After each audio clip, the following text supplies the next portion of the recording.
World war 3 start ஆக போதா அப்படின்ற நியூஸை கேட்டு உலக நாடுகள்லாம் பரபரப்பா இருக்கிறப்ப இங்க இந்தியால நம்ம ஆளுங்க எந்த நியூஸை கேட்டு பரபரப்பா இருக்காங்க அப்படின்னு பார்த்தோம்னா விஜய் தேவர்கொண்டா ராஷ்மிகா மந்தனாவோட கல்யாணம், T20 வேர்ல்டு கப், மோடிஜியோட எலெக்ஷன் கேம்பெயின், விஜய் அவர்களோட டைவர்ஸ் இஷ்யூன்னு பயங்கர பிஸியா இருக்கிறாங்க.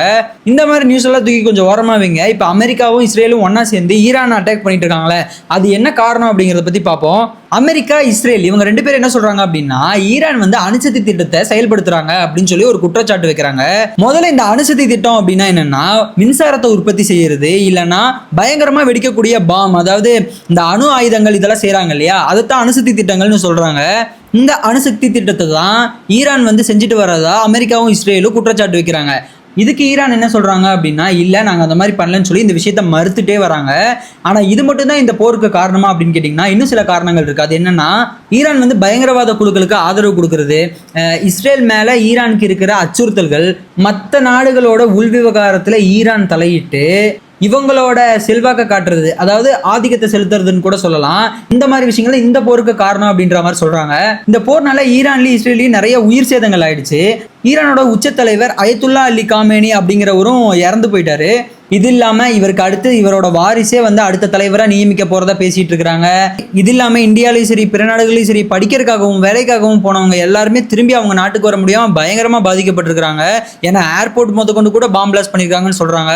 நான் என்ன கேட்கிறேன் அப்படின்னா, ட்ரம்ப் அவர்கள் அமெரிக்காவில் இருக்கக்கூடிய பொதுமக்கள் கையில கன்னு கொடுத்துருக்கிறாரு. அவர்கிட்டயே நிறைய அணு ஆயுதங்களும் இருக்குது. அவன் நாட்டுக்கு என்ன வேணுமோ அதை செஞ்சுக்குவான், வச்சுக்குவான். ஆனா மற்றவன் வச்சுக்கிட்டா மட்டும் அவன் மேல போர் தொடுக்க ஆரம்பிச்சிருவான். நான் உன்னை கேட்குறேன், இந்த போர்னால எத்தனை சின்ன குழந்தைங்க இறந்து போயிருப்பாங்க, அதெல்லாம் எப்படி உனக்கு தெரியும்? நீ தான் சின்ன குழந்தைங்களை ரேப் பண்ணி திங்கிறியே. எனக்கு என்ன தோணுது அப்படின்னா, இது வந்து எப்ஸ்டீன் ஃபைல்ஸை மறக்க வைக்கிறதுக்கான ஒரு முயற்சியோ அப்படின்னு தோணுது. தான் பண்ணுற தப்பை மறைக்கிறதுக்காக உலக நாடுகளே அழிஞ்சாலும் பரவாயில்லன்னு நினைக்கிற இந்த மாதிரியான சைக்கோக்கு வடகொரியாவை சேர்ந்த கிங் ஜாங் தான் கரெக்டுன்னு நான் நினைக்கிறேன்.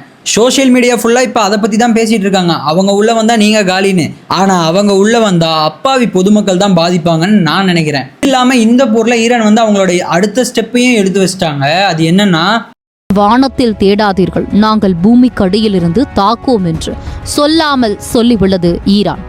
காமேனி தனது அலுவலகத்தில் இருந்தபோது கொல்லப்பட்டதாகவும் அவருடன் அவரது மகள், மருமகள், பேர குழந்தையும் உயிரிழந்ததாகவும் தெரிவித்துள்ளது. இதற்கு பழிவாங்கும் விதமாக தான் இந்த சுரங்க ஆயுத கிடங்கை ஈரான் இப்போது வெளிச்சத்திற்கு கொண்டு வந்துள்ளது.